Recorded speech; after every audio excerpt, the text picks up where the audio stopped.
NDA सरकार की तरफ से देश का आम बजट पेश किया जा चुका है। ऐसे में दावा ये है कि मध्यम वर्गीय परिवार, किसान, युवाओं के लिए यह बजट जो है काफ़ी मददगार साबित होगा। इसको लेकर हम चर्चा करेंगे बनारस के व्यापारियों से, इंडस्ट्रियलिस्ट से। हम उनसे जानने का प्रयास करेंगे कि वो इस बजट को कैसे देखते हैं। इसके अलावा पूर्वांचल के लिए इस बजट से कितनी सौगात मिली है, चलिए हम बात करते हैं। क्या नाम पड़ेगा सर? पंकज अग्रवाल, मैं वाइस चेयरमैन हूँ IIA वाराणसी चैप्टर का। और पंकज जी ये बताइए कि आज जो बजट आया है, आप लोग देख रहे होंगे, चर्चाओं का दौर लगातार जारी है, क्या व्यापारी वर्ग इससे संतुष्ट है? व्यापारी वर्ग बिल्कुल संतुष्ट है। ये व्यापारी वर्ग को और मध्यम लोगों को ही आगे इंक्लूड करके बजट बनाया गया है। इसमें सबसे प्यारी बात ये रही है कि इस बजट में 500 करोड़ रुपया आर्टिफिशियल इंटेलिजेंस को अलॉट किया गया है, जो कि काफ़ी अच्छी चीज़ है। दूसरे, डेफिसिट GDP का जो पिछले साल 5.6% था, इस बार 4.8% है। अगले साल के लिए 4.4 का लक्ष्य रखा गया है, जो अपने आप में उन्नति दिखाता है। 25,000 रुपये इन्होंने अलॉट किए हैं इंफ्रास्ट्रक्चर के लिए। फ्री इंफ्रास्ट्रक्चर लोन दे रही है सेंट्रल स्टेट्स को। 20,000 रुपया न्यूक्लियर एनर्जी के लिए अलॉट किया गया है। अब और क्या चाहते हैं? तो क्या ये पूर्वांचल वालों के लिए या कह लें कि काशी वालों के लिए ये सीधे लाभ पहुंचाने वाला होगा? ये बजट आम जनता के लिए है, एक बिजनेसमैन MSME यूनिट के लिए है। पूर्वांचल के लिए अलग से इन्होंने कोई पैकेज नहीं दिया, जो बहुत दिनों से डिमांड चल रही थी, मगर एक आम MSME के एक एंटरप्रेन्योर के लिए, एक आम इंफ्रास्ट्रक्चर डेवलपमेंट के लिए इन्होंने जो बजट दिया है, उससे बहुत अच्छा डेवलपमेंट होगा। और लोगों से बात करते हैं। आपका नाम? प्रेम मिश्रा, अध्यक्ष महानगर उद्योग व्यापार समिति। व्यापारी हैं आप, ये बताइए कैसे देखते हैं इस बजट को? देखिए, ये बजट 2047 के मद्देनज़र बनाया गया है। इसमें टैक्स में जो डिडक्शन किया है, उससे भी आम लोगों को बहुत राहत मिलेगी। लेकिन हम लोगों की जो दो मांगें थी बहुत दिन से, एक तो पूर्वांचल पैकेज का, उसकी कोई घोषणा नहीं हुई। दूसरी, मध्यम वर्गीय व्यापारी जिसका हम लोग प्रतिनिधित्व करते हैं, जो हम लोग के साथ हैं, उनका जो ऑनलाइन का बिजनेस है वो इतना ख़राब हो रहा है कि आज ऑनलाइन से कम 50% व्यापारियों की कमर टूट गई है। और सरकार से बहुत दिन से हम लोग मांग कर रहे हैं और इस पर हम लोग स्टैंड हैं।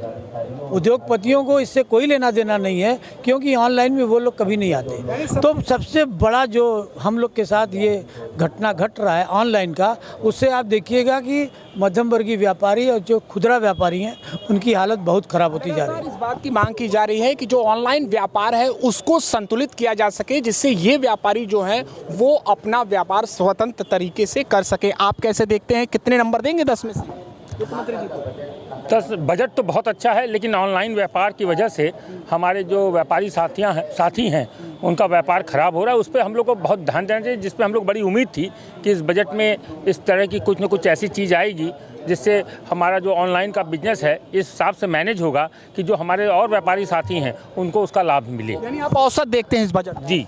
आप कैसे देखते हैं सर? देखिए, जो सरकार ने इस बार बजट पेश किया है, उनका मूल उद्देश्य मिडिल क्लास को राहत देना है। वास्तव में जो आज का बजट आया है, जो इनकम टैक्स स्लैब में परिवर्तन किया गया है और 12 लाख की छूट की सीमा बढ़ाई गई है, इससे एक छोटा व्यापारी, एक आम नागरिक एवं आम व्यापारी बहुत राहत महसूस करेगा। मगर एक जो विशेष बात रह गई है, वो जैसा कि पहले से इसकी संज्ञान में दिया जा रहा है कि ऑनलाइन से छोटा व्यापारी जो देश का रीढ़ है, देश की अर्थव्यवस्था में जिसका पूरा योगदान है, कंट्रीब्यूशन है, वो व्यापारी प्रभावित हो रहा है। यदि इस बजट में ऑनलाइन को पे रोक लगा के एक छोटे और मिडिल क्लास के व्यापारी को राहत देने के लिए कोई विशेष पैकेज की भी घोषणा हो जाती, तो आज सारे व्यापारी, एक आम नागरिक बहुत ही ज़्यादा प्रसन्न रहते। सबसे ज़्यादा जो निराश है वो ऑनलाइन व्यापार से। हम आएंगे आपके पास बात करने के लिए। आप कैसे देखते हैं, कितने नंबर दे रहे हैं बजट को?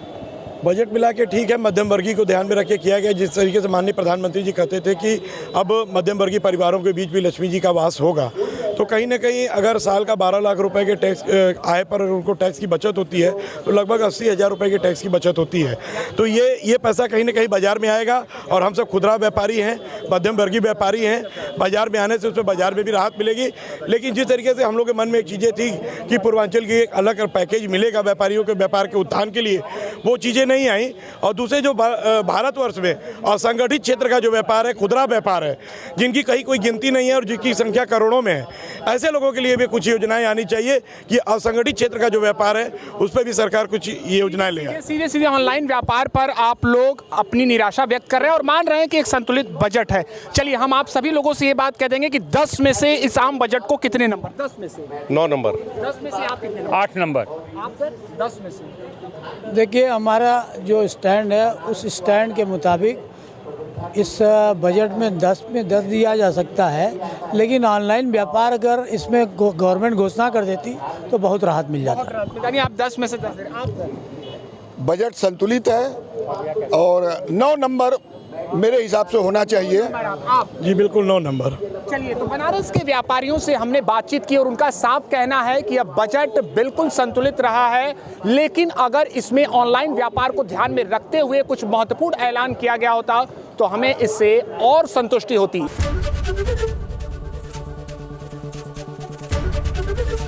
एबीपी गंगा, खबर आपकी, जुबान आपकी।